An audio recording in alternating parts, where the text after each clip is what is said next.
Turn on. All right, let's try that again. Let's try this again. There we go. Okay, are we actually? I see audio coming up over here. I see the audio now. Okay, well, go ahead. You want to start that over? Welcome, welcome. As always, something breaks at the beginning of the show because I always change things up, and this time I've changed things up to have another person physically in the studio with me. This is not a green screen. This is actual physical presence. Unlike last time you saw me on his show, where I was, well, I could recreate that, actually. Oh, yeah. I could just kind of, you know. Oh, my God, it's perfect. If I didn't know it wasn't a recording, I would have thought that was the recording. For those of you who don't know what we're babbling about, what was it? Was it Halloween? It was Halloween. It was a Halloween, right, Halloween special. Instead of dressing up, he dressed up his studio and brought in a bunch of recordings of other people's studios, or still, I guess a lot of them were just stills, right? A lot of them were stills, and some people sent me videos, which was... So I sent him a video of my background, my studio, and without me in it, except that I popped in every like 40 seconds or something and waved. It was pretty funny. It got me every time, every single time. That was just awesome. That was awesome. So this is exciting to be here in your studio.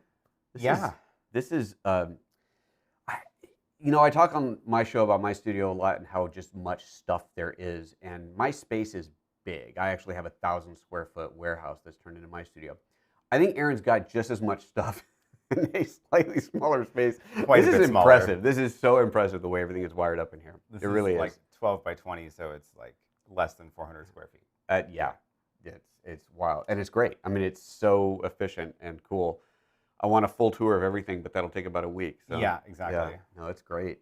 It's great. If you could see how many, well, I guess they can, right? You can do you have an over the shoulder. They can kind of see some of this. Yeah, I've got this, which is a little bit more of the behind the scenes madness of what's going on, and then the other shot you can see is this one of what we are looking at. So, all right, so yeah, that's look. Oops. Yeah, look. Autofocus is too good. Autofocus, too good. God, must not be a Lumix. Yeah. God, that's just terrifyingly good. Anyway, so yeah, here we got this multi-screen, and I guess that's what we're looking at. Is that right? Am I doing that right? Yep. That's our view there. Okay, cool. So we're watching ourselves in the teleprompter, and we've got the comments up on the screen in front of us, and then just other stuff on the desk. Yes, I do like the watching us on the teleprompter thing. That's great. I have that set up on mine, but it's a much smaller version of it. This is nice.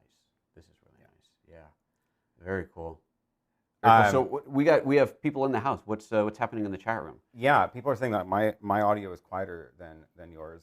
I think it's just because you are actually louder in person. I'm a louder human being. Sorry. It's decades of standing on stage. It's, yeah. I can bump me up a bit, but I'm looking good over there. You can pull me down a little bit. Sure. Balance this out a little bit, and then see if that crank helps. the master. Let's see. Check. You brought me down. Check. So now you're hotter than me. Yeah. Well, see what they say. Well, there you go. Alrighty. So what are we doing today? We're just gonna babble away. Yeah. Answer any questions that might come in. Feel free to ask any questions about live streaming, about our studios. I think it's been already in the few minutes Joseph has been here, been fun to compare notes about how we both handle spaces like this. There's one thing that we do have in common, which is good. We always change everything right before we go live. Like, I have an idea. Let's do this. Exactly. Cable management is not in our cards. No, it's funny. I was just telling Aaron before we went live. I recently sent a photo of a part of my rack to a friend of mine that I was working on something with. Anyway, and he goes, man, you need cable management. I'm like, dude, it doesn't know because things change every day. Every day there's something that's plugged in, unplugged, changed. You can't have cable management. It's not. It's a nice theory. It's a good theory. Yeah. But the SDI matrix thing is actually one of the reasons why I can plug everything in all the time so fast that it doesn't involve me actually going somewhere to go yank cables. So that helps a ton. That is something I really, really need. What's the big one? 20 by 20 or 40? 40. They have a 40 by 40, and I should have got that. He's talking about. Can you pull it up? Yeah. On the screen somewhere. Yeah. He's talking about the Blackmagic matrix. Is it called a matrix? It's or router. Either way. Smart Video Hub. Let's see if my macro works. There we go. Wrong camera camera on the other side. Details. This is what happens when you change everything up. Let's see if this. Well, so that's an interesting one. This is not really set up for two people. It is not set up for two people, but that's okay. That's okay. You can just go full screen on the camera. I mean, on the computer screen. There we go. So Smart Video Hub, right? Smart Video Hub is Blackmagic's name for the product, and they go up to 40 by 40. Okay, that's what I need is the 40 by 40. I should have got the 40 by 40. Yeah. I've definitely hit the limits of the 20 by 20, and I have more things I would like to connect to it. You know, I find I'm constantly plugging and unplugging. So my ATEM 2ME has 20 inputs, I guess. Yeah, because you got the big one. The big ATEM, right? And I'm still running out of ports and constantly swapping things out. And so that would give me the ability I'd have 40 inputs, right? So I would take 20, walk me through and make sure I understand how this would work. Yeah. So if I had the matrix, I'd take 20 of those outputs and put those 20 straight into the ATEM. It's 20 inputs. Oh yeah, you could do that. Right? And then instead of having 20 inputs, I now have 40 inputs, and I just swap them out virtually in the software to go whatever. So if I, and then I have 20 more outputs, which I could route to monitors, because like that's a lot of what I do with it actually is that big monitor and the teleprompter are all hooked into it, so that I can send a copy of my computer screen to that, a copy of the multi-view to that, and also to the monitor that's over on my desk. So you're seeing the same two screens over on the desk over there, and it's because it's all sent through that hub. So you can have one input going out, all 20 outputs if you wanted to. Yeah, So yeah, it's all the same exactly, places. exactly. Okay. Yeah, that's a lot of It's flexibility. very, very powerful. Now so the hub is SDI in and out. All SDI. So that explains why you have a stack of 38 little SDI to HDMI and HDMI to Little SDI. converters that I had to make a custom rack for. Yeah, that thing's impressive. Yeah, the little 3D printed rack that I. Oh, that's not a good search term. But he's currently actively pulling something up on his website. Trying to. I'm now watching to see just how good the search algorithm is on the search on my website. site was not good enough because I've done too many videos about there it is. There it is. So this is the little stack of converters that I've got. It's so cool. it's oh yeah, that's the this is the view of behind my rack before I added the rest of the cables. I was going to say, it doesn't look like that right now. It's a little bit less tidy. Yeah. But these are the modular pieces, so you can stack as many of them as you want. There's like a base piece at the slight angle because this rack is tilted a little bit.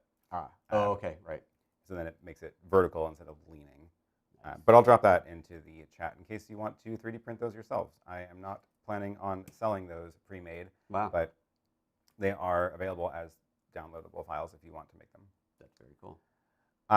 Cool. Okay, so let's see what questions are coming in. Yeah.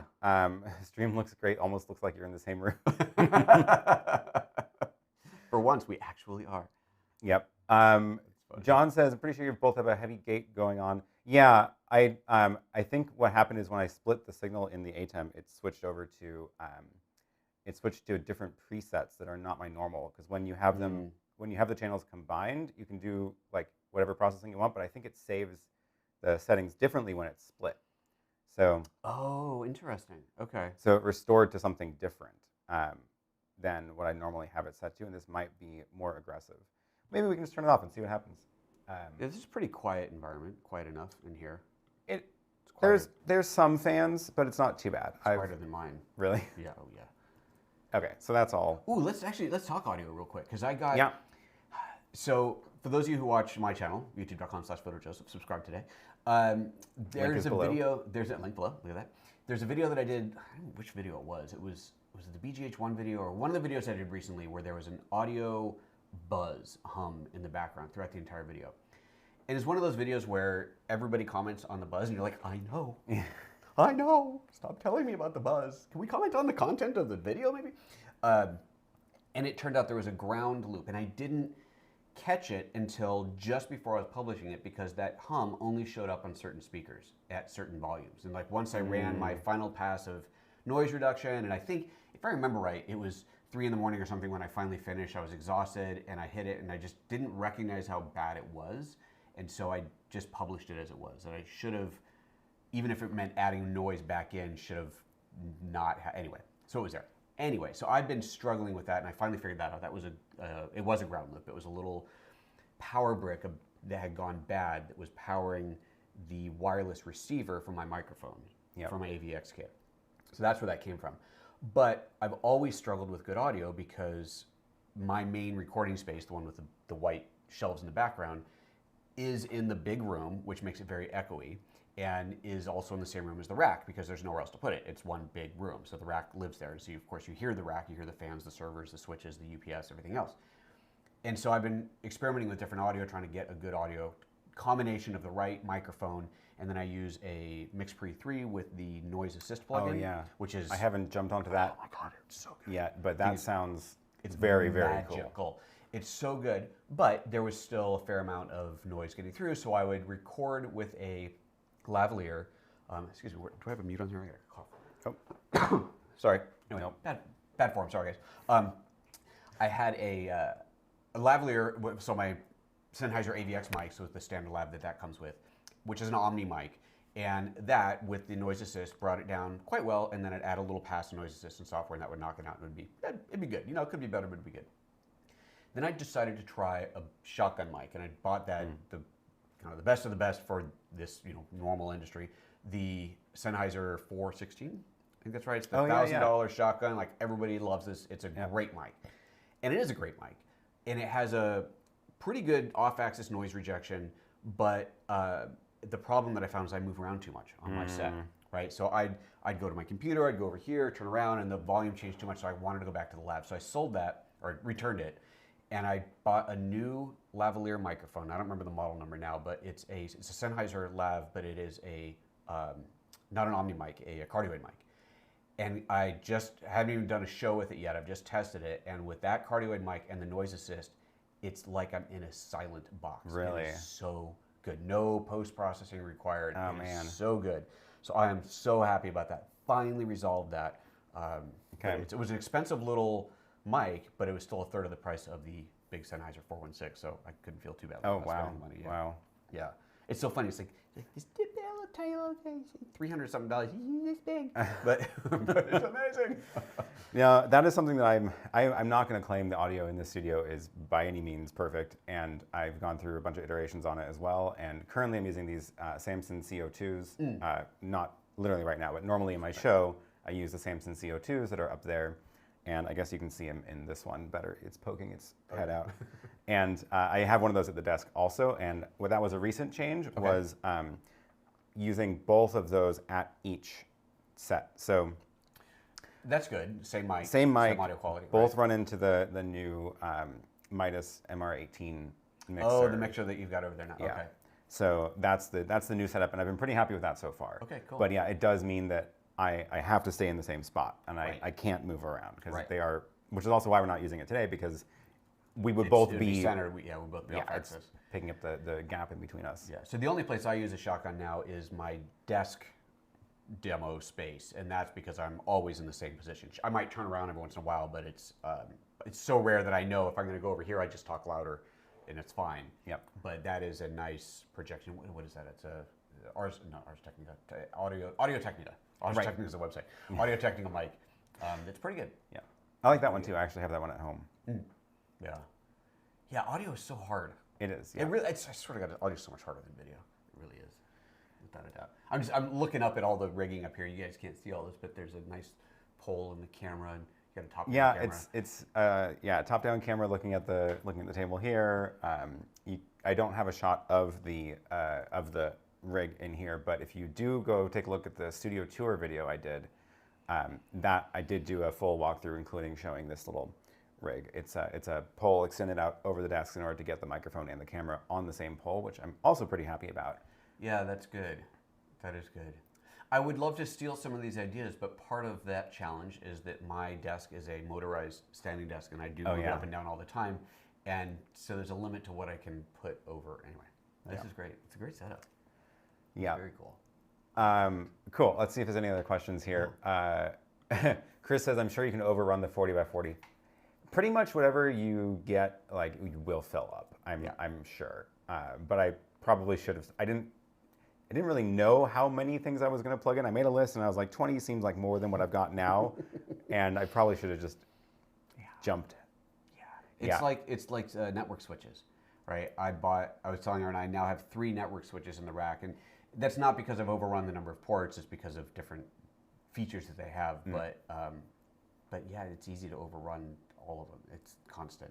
Yep. It's constant. Eric says it can take a while, but dialing in the mic choice is worth the effort, and glad Joseph found the right one. Yeah. Yeah, I am excited to get my first show out with that audio setup because it really is. It's nice. Yep. So good. I was so blown away when I did that first test. Oh, Keith's saying, talking about Curtis Judd did a video on Isotope RX. Isotope's great. I haven't watched his newest video. Isotope is really good at noise reduction. The problem with Isotope is, as a company, they do not update their software for the latest operating system until the next operating system is out. And all they will tell you when it's crashing your apps is, well, you just need to go back to the older OS. Like, I'm sorry, I'm not... The OS? Yes, it is. I swear to God, it's an audio company thing. Audio companies are so arrogant.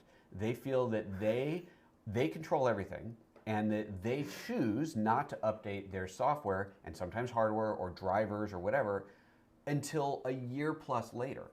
It's so frustrating. And so I will not buy audio hardware that is not class compliant.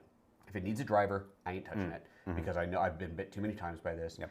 And even software, I know, you know what, third-party audio software, it's generally a bad idea. I feel like lately in the last couple of years, the audio and actually webcam world has been getting a lot better about that, though. Of like more and more stuff is just regular, like you plug it in, it works, there's no drivers, it supports the standards. And I feel like that was not true like 5 or more years ago.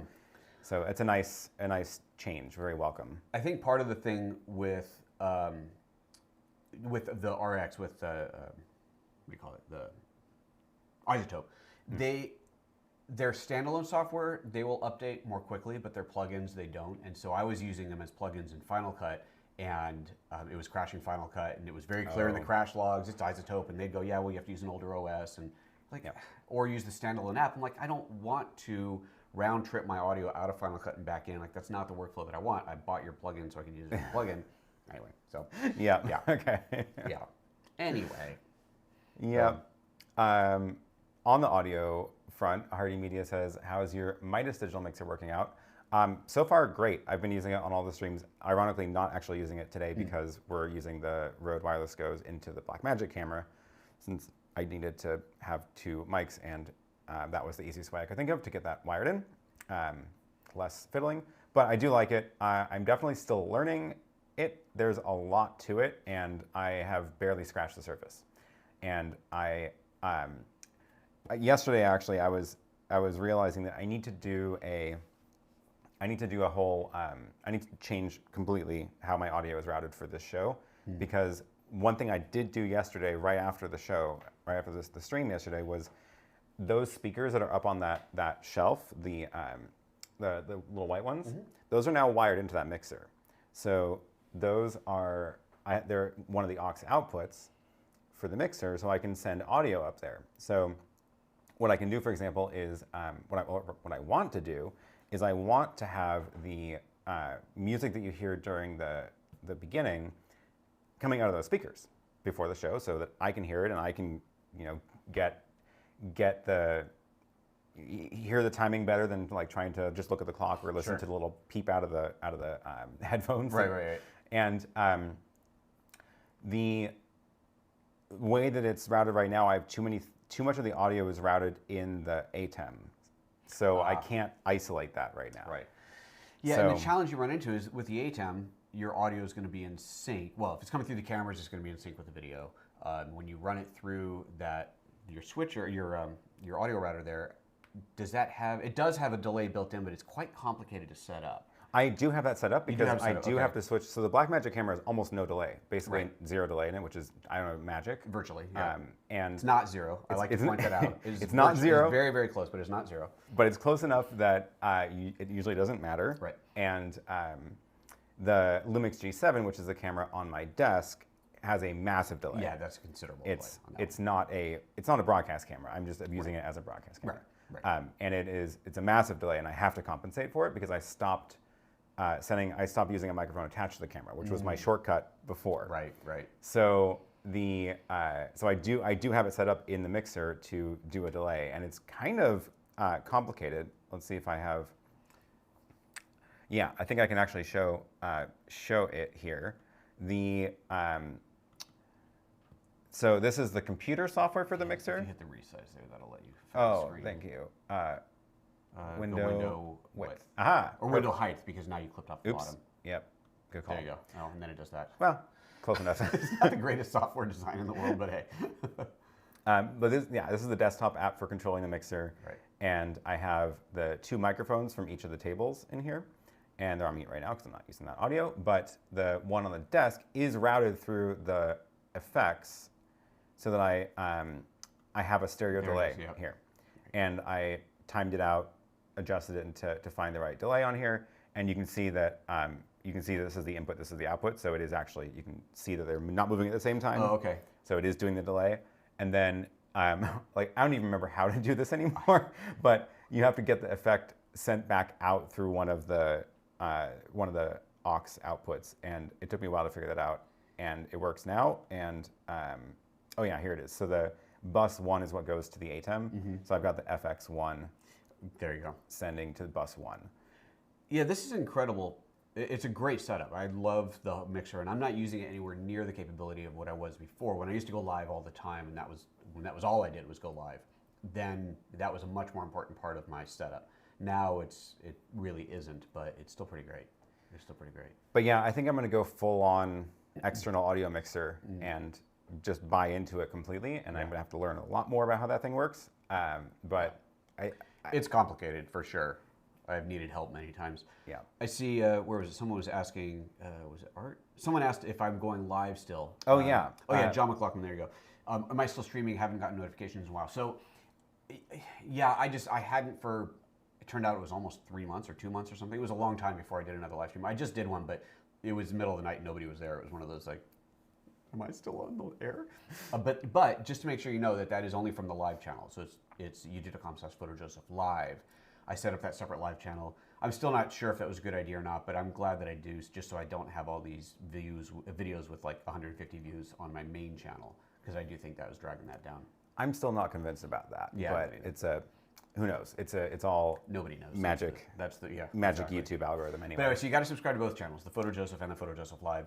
And I would love to do more live in 22, because I really enjoy it and I just haven't done much of it. But part of that is just I don't have time, and we're going to talk about 2022. We should talk about our plans for that. Yeah. Because I have some ideas when I'm going to try to get more done. But yeah, let's see if there are any other questions. Yeah, a couple other. Is visiting Joseph's studio on your schedule? I would love to at some point, but I don't have a lot of other reasons to. Joseph is not here to visit my studio. He's visiting because he's in town. Right. And I just don't have a lot of reasons to be in Ashland. Yeah, and he doesn't eat meat, so he can't even use coming down to have barbecue as an excuse, which is what most people use as an excuse to come visit, like Joseph's barbecue. And so, yeah, but... I'll have to barbecue some vegetables. There you go. Well, always do. Always do. Yeah. Oh, You're obviously welcome anytime. Formal invitation here on the show. Thanks. You heard it here. All right. Yeah, I will take you up on it at some point. Yeah. You know what we need to do is get Gerald Undone to do studio tours of both of our places. There we go. Through Oregon. Yeah. Yeah. That studio tour, it's such a shame that it got kiboshed by the pandemic, because that was the greatest. His series, it was so good. So good. If you haven't seen that, Gerald Undone did a series of studio tours that got stopped because of the pandemic, but he was going to people's studios and doing this whole tour, but he had this, it's hysterical. There's a clipboard, and he's like looking at things, and you go, write something down. Like, what are you writing down? And then he gives you a score at the end. It's so fun. It's a whole thing. I just dropped the link to the playlist. He has a whole bunch of videos in there already, and then had to stop doing them in March 2020 . And I got to give him props. His ad integration for that was so good. So he's using a stock video, which video service was it? I guess it doesn't matter. I don't want to say the wrong one and give credit to the wrong company. But whatever his sponsor was for doing stock video, he would use clips from that as how he got to the studio. So it might be parachuting or hang gliding or base jumping or something. He would have this footage. It was so good. And then he'd show up at the door like wet with a kayak in his hand. It was yeah. Gerald, come to our studios. We need you to do this. Serious films, besides these live streams, what is all the big equipment for? LOL. I appreciate the question. That's a really good question. Well, why don't you talk about what you do? Because especially since you have not been live as much lately. Yeah, sure. Okay. So in my studio, it's kind of an interesting progression of how things were built out. I had a fair amount of gear just for doing small video productions, and mostly still photography was what I was doing back when I very first started going live. And then going live was years and years ago when I started doing it. It was literally from my phone to start. That was the first live that I was doing, just a Facebook live, and then transitioned that to YouTube and started building up the equipment from there. But it was one of those, the more equipment you add for one thing, you can use it for other things. And then you go, I can do this, but now I need to use this, or now I need to buy this, but that'll give me the ability to do this on the live as well. And so my gear is always multifold in that it can get used in live, even though there's no financial justification for it, because it's not like I'm making real money doing live.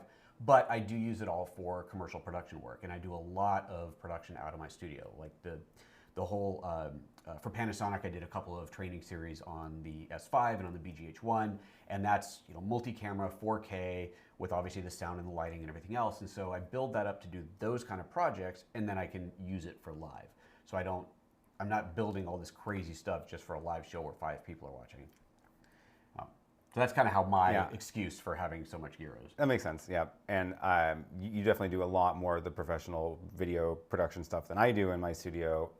Most of what I do here is, for my day job, I do training in software security. And I absolutely do not need this much gear for that. But it does make it look better. It does make it look better, and it is easier for me to manage some parts of it because of some of the particular pieces that I've got here. I've also run some of our virtual events for work of when we have like all day live streams, essentially, once everything started going virtual, and bringing in guests, doing tutorials and live trainings and stuff, playing some recordings back and all that kind of stuff. So some of it is definitely for that, but I will say that I probably skew at this point more on the side of a lot of this stuff is only for the YouTube world, and a lot of that is because I want to make it so that I can show more stuff on these live streams to you as you're watching, more than I'd be able to do if it was just one camera or even just two cameras. And that's why, for example, the video router is so useful, because I can send you the multi-view of the ATEM that we're using right now, which is not something you can do normally, and it takes a lot more wiring to get that to work. And and then because I do 2 or 3 completely different things in here, I need to be able to very quickly rearrange it. So that's where again, like, if I was only doing one of these types of things, I wouldn't necessarily need all of that gear. But because I'm often switching between completely different ways of working, it's convenient to be able to just push a few buttons and monitors pop up and things change. So yeah, the simplicity, building simplicity into this complexity is a really critical part of being able to use it on a reoccurring basis, and especially to change things. Yeah, that's actually one of the big motivators that I had of all this, is that I knew just personally, if I have to set up cameras and take them down, and set up lights and take them down every time I wanted to use them, I'm just not going to. Right. I'm going to make less stuff. So I wanted to get it set up to a point where it takes as little as possible to jump in and film something or go live, so I can actually do it. When I was live streaming, originally I was live streaming daily. Monday through Friday I did a live show, and we're talking years ago now.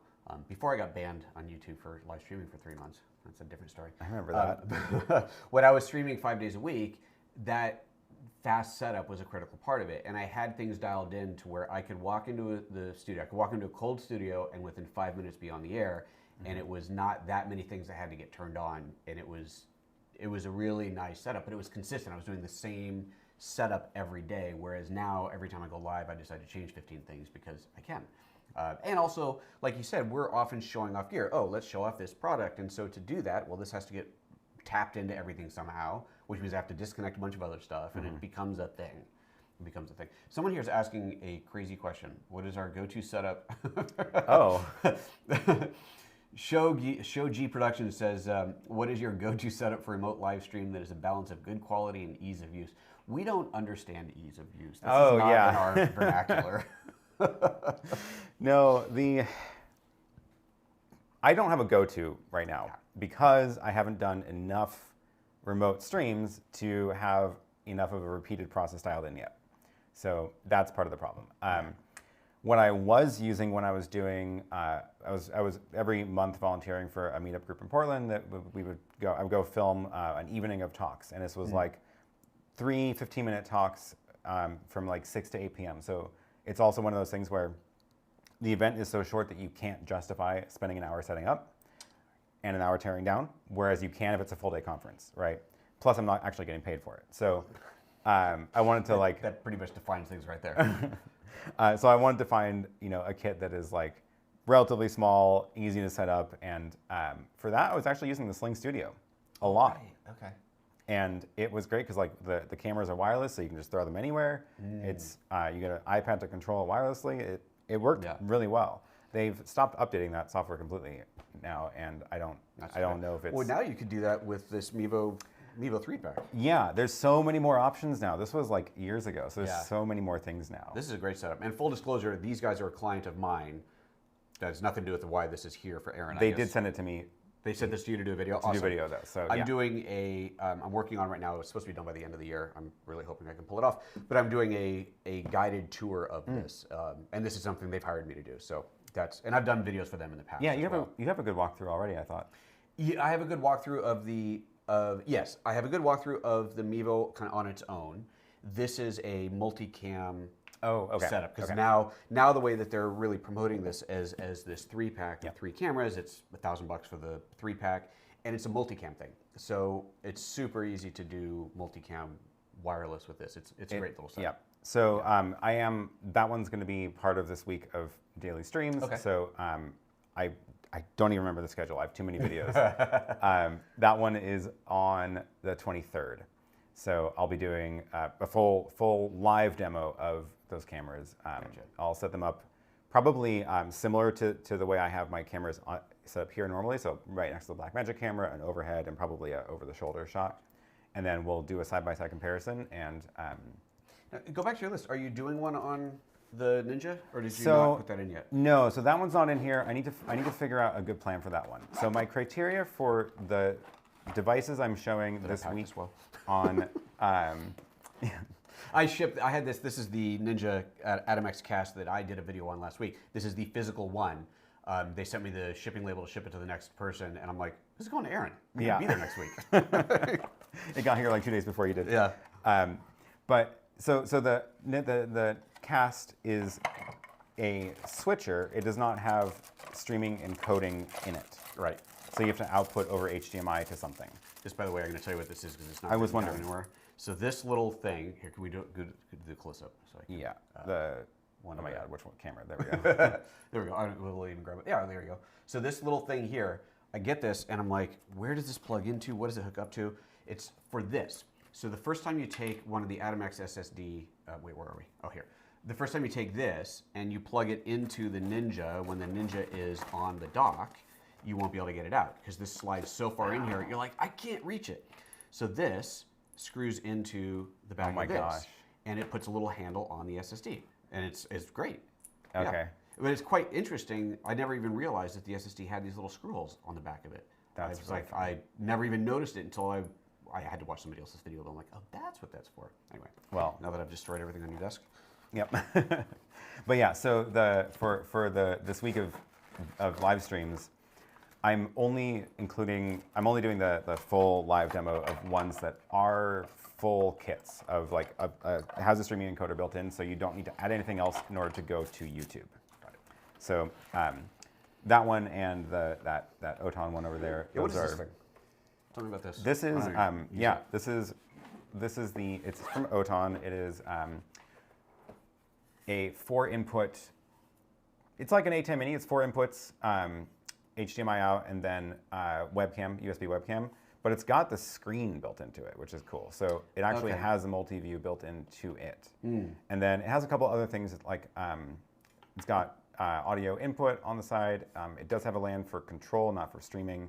And then you can. Wait, so it doesn't stream. It does not stream. Okay. Yeah, it does USB out, and then but you can also plug in a USB drive for loading graphics, which is kind of cool. So it's kind of like the YoloBox without the built-in encoder. Right. So yeah, it's kind of like it has a lot of the features of the YoloBox, minus of course being able to actually go stream to YouTube. And probably no battery power. No battery power. What does it cost? I don't remember. I think it's around 600 or something. Okay, so it better be a lot less than the YOLO. Yeah, it's a lot less than the YOLO, but it's more than the ATEM Mini. I don't quite understand. I mean, obviously I know what this is for, right? But I don't quite understand putting this on. Does anybody ever really want to go, I want to slow, and then go faster on my transition? I mean, just hit a button. So why build all this hardware into it? I know. I have the same opinion, but I have heard, it's got PTZ control. Oh, that's what that's for. So the knobs are for controlling PTZ cameras. Oh, all right, that's cool. Yeah. If you have those cameras. If you have those cameras, which are very expensive. Yeah. Actually, I want to come back to that in a second, but go ahead. Yeah. So no, the little T-bar, I have never wanted to use one, but I guess what I've heard is that a lot of people want to use them for when you're like doing concerts and stuff, where it is a little bit more artistic than just hard cuts. Okay. But let me know if you all use actually manually controlled T-bars, because I really don't. You even knew what it was called. I was like, the little handle whippy thing. PTZ cameras. So I'm not going to drop names now because in case it doesn't work out, but there is a company that does a PTZ rig that works with the BGH1, and we've been talking about doing a video, and this would be another client production early next year, which it's very cool. I've played with some of the gear. We're talking higher end equipment here, but their whole setup, it's kind of a live streaming rig in a box with BGH1s and PTZ heads, and it's super cool. I hope that works out because that'll be a really fun project. That would be really cool. Yeah. Yeah, PTZ is fun. And it's historically, PTZ cameras aren't that great of quality. They're small sensors. They're not great in low light. They might have like 800x zoom in them, but they're just not great cameras. Whereas this is taking a BGH1, which you can then put any lens you want on it, and it has the whole motorized system to control the zoom, because obviously the zoom lenses aren't going to be motorized except for a couple select few, but you can take any lens, any focal length, attach the rigging to it, and then have it's got a full PT head, and then you add the zoom via a geared focusing ring, and you control all from a deck. It is really cool. So it should be fun. Why are you in terminal doing SSH script code? What the hell are you doing? Because my chat stopped importing because somebody sent a super chat that blew up my chat program. Oh no! So sorry. He's not complaining about the super chat. He's very happy for the super chat. It was 5,000. Was that won? What is it? What was that? What was the currency? It was. I don't know what that is. I think it's won. No, it's not won. The W with a few lines through it. The W yeah. So my chat database blew up, which is why I didn't show the confetti on the screen. Oh, okay. Normally it shows the confetti when that happens, and I need to fix it. I don't know why that blew up. That's funny. I'm trying to figure if that was the symbol or not. Okay, let's see if that fixes it. Oh my gosh. Well, we should see some confetti pop up in like 30 seconds if this works. If it works, okay. I just change my database schema. There we go. Hey, all right. Confetti. It's like slow motion confetti. Yep. Rate each other's colognes out of 5. I imagine just using some classic musky deep tones and everything more light and fresh. I think that wins best comment of the week. That wins. I must admit, I am cologne free today, so he can't rate mine. Same. Yep. Yep. We're good. Hey, neither of us smell badly, and that is the key. Yet. We'll see after we raise the temperature in the studio with all the lights for an hour. Now somebody needs to tell us what that currency was, because both of us are being complete idiots right now. Somebody tell us what that currency was. Okay. So now the rest of the comments are coming in. Okay. It had blocked the blocked the comments import. Oh gosh. Okay. Yeah. So Joseph's mic is muted or off. Oh, that's not good. It's still plugged in. I see levels from you. Check. Yeah. Where's my? That's not up there. Where is it? It doesn't show the split up there. Doesn't show the split up there. Oh no, I see you on here. Yeah, I'm on. Maybe we can raise you back up a little bit. Maybe raise back up a little bit, but yeah, interesting. Okay, hopefully that's better. Always dangerous in a live show. Yes. Oh, South Korean won. I was right on the W. It was the won. Okay. It was the won, but it was won WN, not yuan, the Chinese won.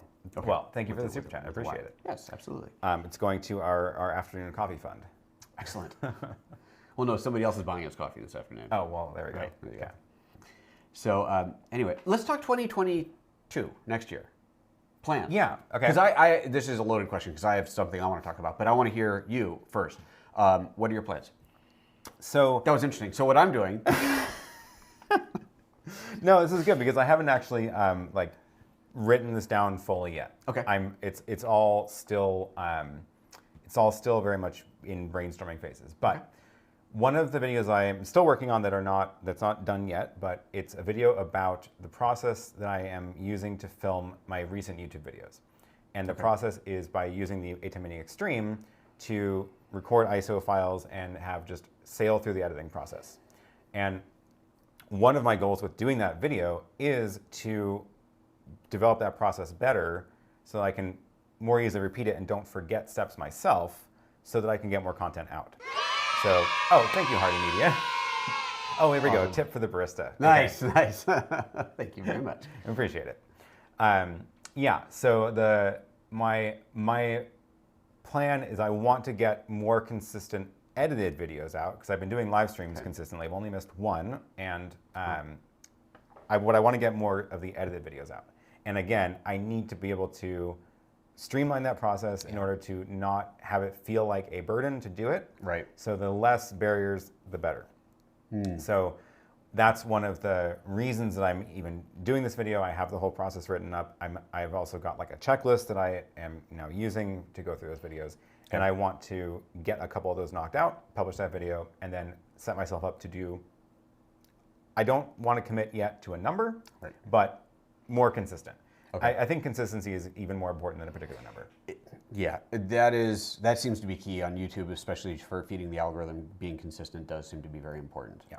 I think it's really important. Yeah. Yeah, and Eric says finishing pre-recorded stuff is hard when you do live streams at the same time. Exactly, and I do the live streams every week, and that's been great, and I've been able to do it because I have streamlined this part of it. But I want to get. I don't think I'm gonna be able to do weekly videos edited. That's probably not in the cards, but at the very least, monthly, I would like. Yeah, I wish I could do weekly. I was doing weekly for a while. You were for a long time. Since I came back from summer vacation, I was doing weekly, and I only missed one for Thanksgiving week, which I felt that was fair. It's Thanksgiving, and I'm definitely missing this week, which is Christmas week. But I don't know if I'll get one out next week because I do have a client project I need to work on, and that will be on my. That's the Mevo one, and that will be on my channel. But I need to. I can't do another I'll sneak in this other little video. I need to get that one done. Yeah, for sure. So when you're doing all this through the ATEM, then obviously that's HD. So your stuff is all HD. You're not doing 4K. I'm not doing any 4K stuff yet. Yeah. I'm in a mindset of I want everything to be 4K, and obviously it doesn't matter for most people watching on their phone or whatever, and it's fine. But yeah, I am in that mindset. Now, if you had all Blackmagic cameras, then you could easily swap out the RAWs, do the whole record HD in the ISO and swap those out, which is a slick workflow. It is. It's a pretty good workflow. It is a slick workflow. We'll see. I don't think I need to do 4K right now. I don't think anyone needs to. But then we look at MKBHD and he's shooting in 8K, and you're like, God, it's so pretty. Clearly, I should just get a Constellation 8K and call it a day. Right, there you go. Yeah. And you need to get the new robot arm for your fancy shots. Did you see his behind the scenes that he showed of this insane new robot arm? Oh my God. Yeah. Cool. Any plans? Broader plans for the business of what you're going to do, or? Yeah, one of the other things that's been on my list is figuring out some sort of actual membership program. Okay. And I know that I don't want to use YouTube memberships. I know I don't want to do that. Okay. Partly because I don't want even more of that revenue bucket tied up in YouTube. Right, that's smart. And because I want to be able to give people things that are not possible to do on YouTube's membership program. It's actually very limited of what you can give people. You can give people like the private or members-only videos, members-only live streams, and the stuff for the chat, where the little icons and things like that. But I would like to be able to, for example, share a discount code for something, which is not really possible. The only way to do it would be to do a members-only video and include it in the video, right? Or community post. Or community post. You can limit community post to members. So, and a lot of other things that I would like to be able to offer. So I'm trying to figure out what's the right way to do that, whether it's actually on Patreon, which gives you a little bit more control, or something like through a Gumroad or a Stripe subscription, or I don't know exactly what it is. Roll your own something. Yeah. The membership program that I use on PhotoJoseph.com is completely my own. I have an engineer who's done all that, and they rolled a membership program that does what I need it to do. And I actually need to figure out how to integrate that with the YouTube membership, because now I'm pushing the YouTube membership because I've dropped ads, and that's an interesting experiment that I'm running right now, and I'm going to give it 3 to 6 months. I think I'm at about 2 months in right now, maybe a little less than that, just to see if the revenue can replace if the ad revenue can be replaced by membership revenue. And so far it's working out well. I'm getting enough new membership subscribers every video to offset certainly the first couple of months of the video's ad revenue. Some videos, of course, they go long term, and suddenly you're making money on it 5 years from now. I have this one video that I did 4 years, maybe 5 years ago now, that's 12 tips or 10 tips or something for shooting in the snow. And every winter you see, it's so funny, you see the metrics, every winter they go up and they drop back down again. And it's funny because when I first published that video, it was quite late in the season. It was kind of the end of the snowy season, so it didn't get that many views. It was one of those they timed this badly. But then it went up the next year. I'm like, oh yeah, it snows every winter. And every year, sure enough, it spikes up. It's kind of fun. It's fascinating. Kind of cool. So a video like that, ad revenue would certainly be better, but I'm trying to play the long game here and just encourage people to join as paid members of the channel so that I can afford to turn off ads. And that's, like I said, so it's 3 months. Okay. At 3 months, I will make a call whether it's worth extending for 6 months, for a full 6 months, and make a true decision after 6 months. But right now, it's working out well.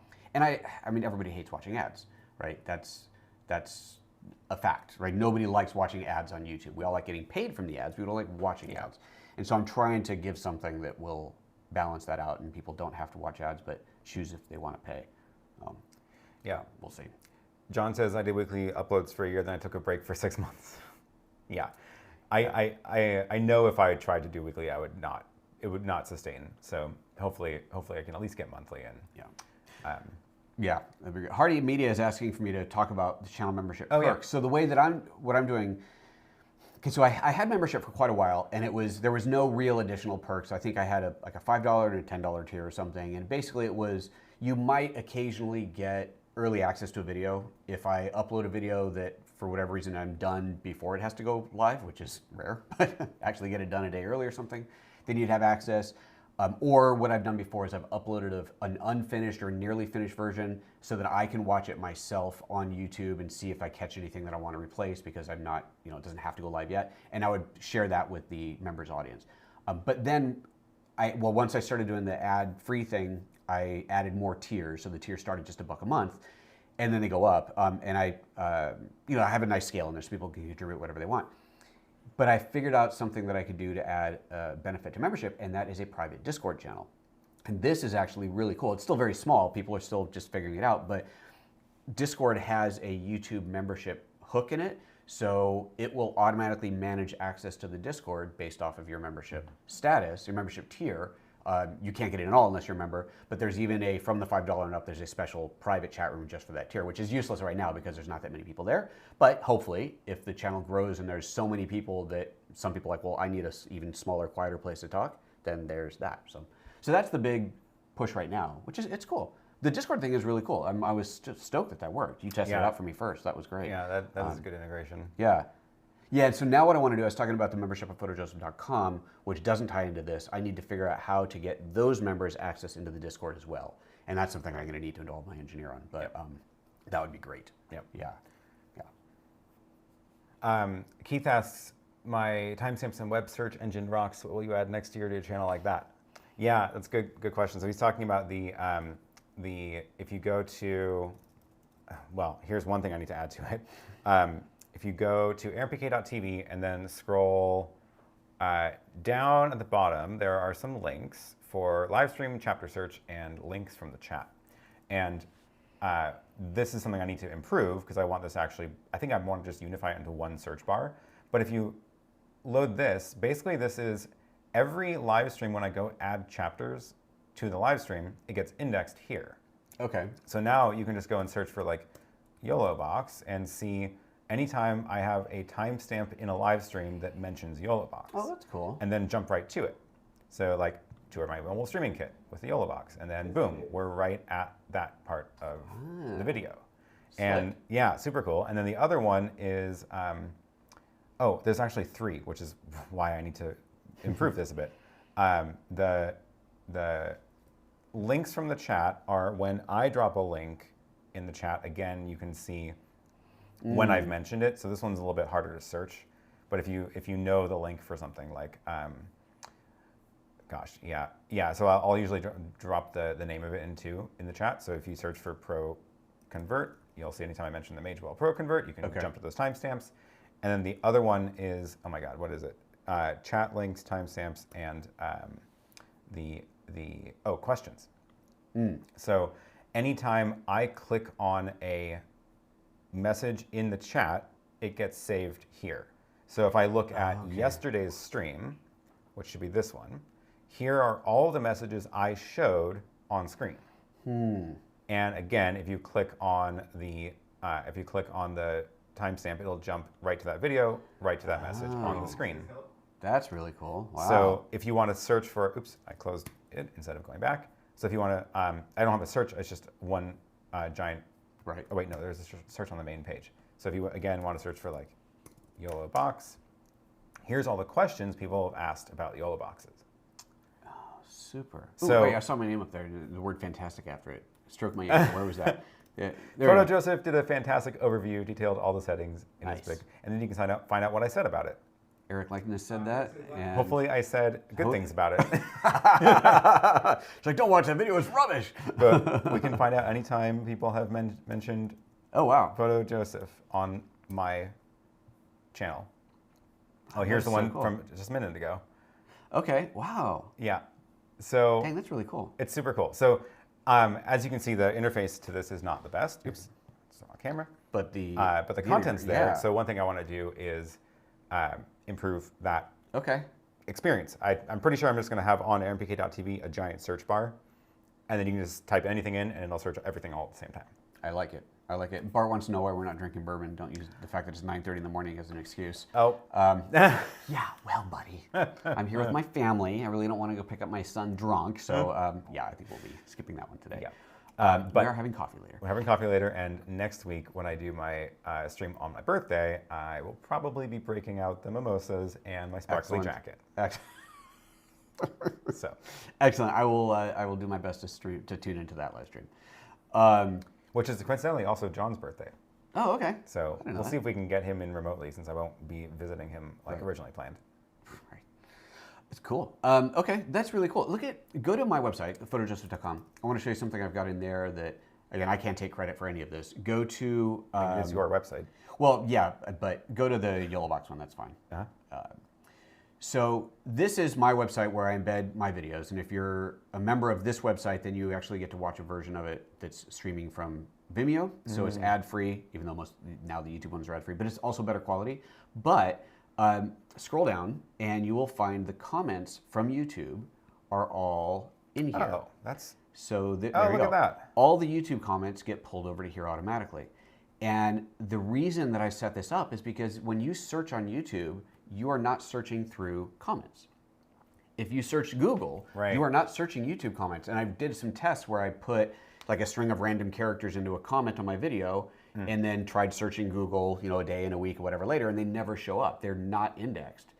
But when I do this, now they are indexed. Oh, and people land on your site. People land on my site. So anybody who searches for something where it happens to have shown up in a comment, someone asked about, it'll show up on. That's a very cool idea. That's a very cool idea. Yeah, and I don't know how that's done. If you wanted to, I could ask my engineer how that works. I don't know. I have no idea how he did it, but I mean, I'm sure it's using the YouTube API, right? Yeah, to pull in the contents. So, it's a good idea. I think that works out well. And the idea being trying to get traffic on the site itself. Yeah, which is for sure. And I saw you also do the like slightly expanded. So you have like the video linked, but you also have this outline is loosely pulled from the video. Well, okay, but let's be honest. This is completely taken from YOLO because they did that of my video. This for is their your website. backport of it. Right. So. So you don't do that for all your videos then? No, but that's one of the things that I want to do, should do, don't have time to do, part of the 2022 plan. But yeah, that was because when YoloBox posted my video on their website, they wrote a whole blog post about it and took all the screenshots, and I'm like, you guys should have asked permission for that, but of course it's okay, but next time you got to ask. And I said, now I want to take that and put it back on my site, and of course they said fine. So, and they did the same thing to your video. Yeah, I didn't even notice that, but yeah, my video is all. It's actually like a well-written blog post. It's pretty good. Yeah. Pulled out like an outline of everything I had in the video. It kind of reads like the script I wrote. It's it's clearly pulling out the lines by lines, right? They're not rewriting. There's some little bit of rewriting, but mostly it was just pulled out line by line. Yeah, I mean, it's not like word for word what I spoke, but it is clearly the outline of my video in the order of my video with screenshots from it. Yep, which is pretty good. Yeah, which is pretty good. Yeah. Eric looks forward to the membership program. Thanks. Yeah, hopefully we'll get this figured out. Nereus Aries Pro transmitter. Oh. What is that? Well, I don't know what that one is. I don't either. Nereus Aries Pro transmitter. Well, you look it up. You got the screen on. Nereus. Nereus Aries. Is it Nereus Pro. or is it Hurius? Oops. There you go. Never heard of this thing before. Nereus Aries. Amazon's the first. Oh no, Nereus.com. With a slow link, so it's $250. Transmitter receiver from laptop to projector. So that's what they're marketing it for. Okay, is for so laptops. Not for cameras. So it's probably. My suspicion is if they're claiming that it's low latency, my suspicion is that they're doing some compression on it that is optimized for computer graphics rather than cameras, and I have a feeling it wouldn't work well with cameras. Makes sense. That's my guess, 100% guess. Yeah. Yep. So I want to talk a little about what I'm planning. Anything else you want to say for 20? No, yeah, that's about it for I think for my plans. So one of my goals is to. There's always more that I want to do, right? There's always more that I want to do on the channel, more videos, more types of content, and so on. But the time is erased by all the little stuff that one must do, right? All the stuff that goes into building a YouTube show, just things like the keywords and thumbnail design, just that stuff on its own. Building my own website, putting the videos up on there takes time. There's so much that goes into all of this, and I've hired assistants in the past. And I've had some good luck, I've had some less than good luck, but I've had some decent assistants in the past. But it's never been what I really ultimately need is a clone, right? That's kind of what you need. You want another version of you that will do all the same things that you can do with the same mindset and with the same passion and caring. And clearly that's not gonna happen. But I came up with what I hope is a solution. I just tweeted about this the other day a little bit, but I think what I need to do, let me back up a little bit, actually. Roberto Blake tweeted something a while ago about the whole master-apprentice paradigm and how we don't really do that anymore. Whether you're talking about an editor or blacksmith or whatever, it used to be a thing where you had the master, you had the apprentice. That was always the way, and the apprentice worked for a while and then went on to become, there's a in between. You got apprentice and then skilled tradesman, I think, and then master. I think that's the order of that. Anyway, and we don't really do that anymore. But it gave me the idea that that's what I need is to hire an apprentice, not to hire just an assistant, to hire an apprentice. Okay, so who's an apprentice? Well, an apprentice becomes somebody who wants to do what I do. And that doesn't mean, they want to be a YouTuber doing tech, but it's most likely a YouTube or video production work. But beyond that, because if all you care about is doing a YouTube video, then I can't help you. But if you're building an entire ecosystem, an entire career, entire company around this, there's a lot that I do that I can offer as far as knowledge goes. So if someone who is young and wants to build up their channel, is already doing some little YouTube and wants to build it up, and can spend half of their day doing their own thing and then half of their day working for me, learning all these intricacies, how to master a newsletter, how to create a newsletter that people actually want to read, doing social media work, all of this stuff. And so that's what I want to do. I want to find and hire an apprentice, pay them a good rate, and have somebody will work for me for a good solid 3 years and will put that effort, put that passion in, because they know they're learning things that they're going to turn around and use to build their own career, to advance their own future. It's not just a job.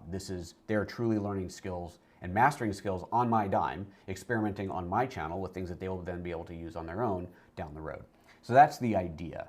I don't know if I'm going to be able to do that or find that person, but that's what I want. And I think as well, I want somebody who can, unfortunately they have to be a native English speaker, because I want somebody who can write in my work and write in my tone, who can write newsletters.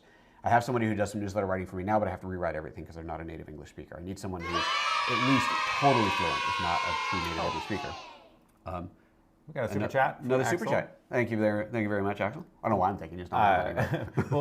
We'll get that back to that in a second. Let's let PhotoJoseph. Yeah. So, but I think I do want to find somebody who's in a time zone that can interact with me directly. Right. And I think that means it has to be East Coast, because in a year and a half I'm moving to Europe. I'll be in Central European time zone. So if I can find somebody East Coast, North America now, who can work with me in my afternoons now and then my mornings later, I think that would be ideal. So that's my thought process right now. It's an evolving thought process, but it's the only way that I'm going to grow what I do, because there's just not enough time in the day to do the things that I want to do, and there are too many things that have to get done that are not the most exciting, certainly not the most profitable, but they have to get done. And if I can free up some of that, then I can do stuff that actually makes money, and then that's better for everybody. So, anyway, that's a good goal. That's my 22 goal. That's a good goal. It's a big one. It's a big one.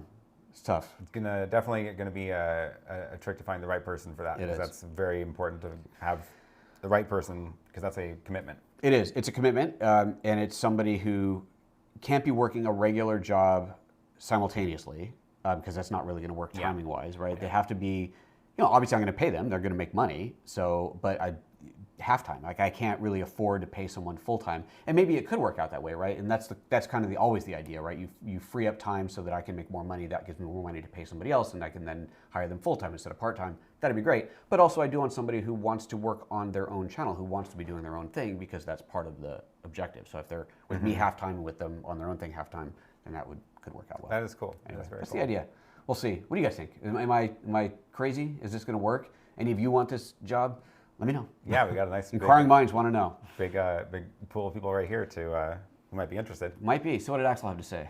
Axel said that somebody else had a question about using a mouse in the YoloBox. Oh, I did see that go by. Yeah. Oh, good. You found it. Look at that. Have you experimented with attaching a mouse to the YoloBox? I was able to see a pointer popping up, be able to click on icons. Yep. I haven't actually plugged in a mouse. Oh, I have. To mine, but I plugged in a keyboard to mine, which is useful for typing in the when you're typing lower thirds out. Right. Very useful for that. Yeah, you can put a mouse on there as well. So if you have a keyboard that has a mouse, another USB port, then you can just daisy chain them, and that works right.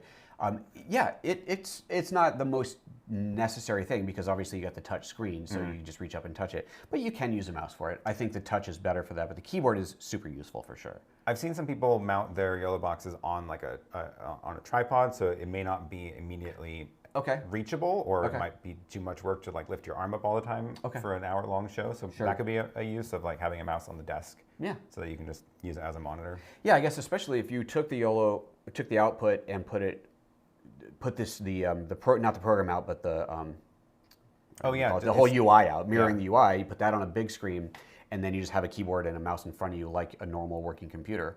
You could totally use it. Don't even touch the YoloBox. Yeah, as a computer, because it's got the HDMI out, which can either mirror the screen or do the program out. But yeah, it could be cool, but it does work. It does work. Here's a question about your membership program. Are you planning on combination subscription to both the website and the channel? So I can't control access in YouTube outside of YouTube, right? I can only give access to YouTube features via the YouTube membership. My channel's membership, the whole purpose of that was to give access to things on the channel, and it still does, but I haven't added new content to the members-only content in years. I had a specific routine that I was doing every week, adding some new content, and I kind of ran out of stuff to do, and I got burned out on it. It was just too much, so I scaled back on that. I had a plan to revisit it, and I never did. I still have paid members there, which is great, but I think all the paid members there are really there to just support the ongoing activities. What I can do, at least I think I can do, is give PhotoJoseph.com members access to the Discord. I just need to figure that out, and like I said, I need to involve my engineer for that. So you are planning on still maintaining both programs? Yes, because I have a lot of legacy members on there who do still view the older training content. It's the members only access content that you have on PhotoJoseph.com is all software training. It's literally hundreds of videos that are specific about like Lightroom and Apple Photos, but now it's older, so some of the software's older, but it's still relevant training, and they do get views, and so that's what you can buy those videos, or you can pay a monthly membership fee and get access to them. So. It's another one of these great programs that I should continue to do more of, if only I had more time. Ergo, hiring assistant, so production, whatever. Looks like you've got some applicants right here. Oh, good. Yeah. Where do I send the CV? DM me on Twitter. Okay. Yep. PhotoJoseph on Twitter. Drop me a DM. That is the best way to reach me. Cool. I don't have your Twitter link in the description, but I think they can figure it out. You can figure out PhotoJoseph for sure. Thank you.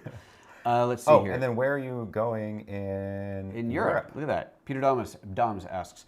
So we are moving to Slovenia. My wife is Slovenian. We have a now 7-year-old, and our plan ever since we moved here to Oregon nearly 10 years ago now was that after 10 years we were going to be moving to Europe. And there's timing in there that involves my older kids, and there's a whole, whatever. There's a reason for the timing, but it's very fixed. It's the summer of 2023 is when we move, and we're moving to Slovenia. And somehow, magically, COVID did not throw a wrench into those plans. Well, not yet, but still got a year and a half to screw things up, right? Yeah. It did throw a wrench into the early planning stages, because we did go this summer that just passed, but we originally were supposed to go the summer before and start doing some of the groundwork, multiple years out. It wasn't a big deal that we couldn't go, but that was the only wrench so far. But yeah, COVID's still got tricks up its sleeve, apparently. Yeah, apparently. Yep. Well, cool. We are over an hour, and we are now eating into John Barker's stream. Oh, he is now live. So oh goodness! Well, let's get out of here. We should wrap this up, and I will send you the link over to John's stream, Excellent. and you all can go hop over there, and we're gonna go have some coffee. And We are. Yeah. So awesome. That was fun. That was a lot of fun. That was fun. We should do this more often. We should. If only we weren't 5 hours away. If only. So yeah, thank you for all the super chats. Thanks everybody for joining live. And right, you don't watch my show. You don't see this. Your show is live on Sunday. You know what I'm doing on Sunday? Sunday morning, I'm making waffles for my kid. I can't do live shows on Sunday. Fair. Do them during business hours, and I'll be there. Okay, all right. Well, this week is all business hours. So that's right. Yeah. Except I'm on vacation this week. Except you're on vacation this week. There we go. Pick the wrong week. Quit sniffing glue. Yeah. Anyway, thanks all for tuning in. It's been a lot of fun, and sorry I didn't get to all the questions. I know there's a bunch of questions in here that we did not get to. But come back the rest of this week. I'm streaming every day, and I will be happy to chat more about all this stuff. So awesome. Yeah. Thanks, and have a great rest of the day.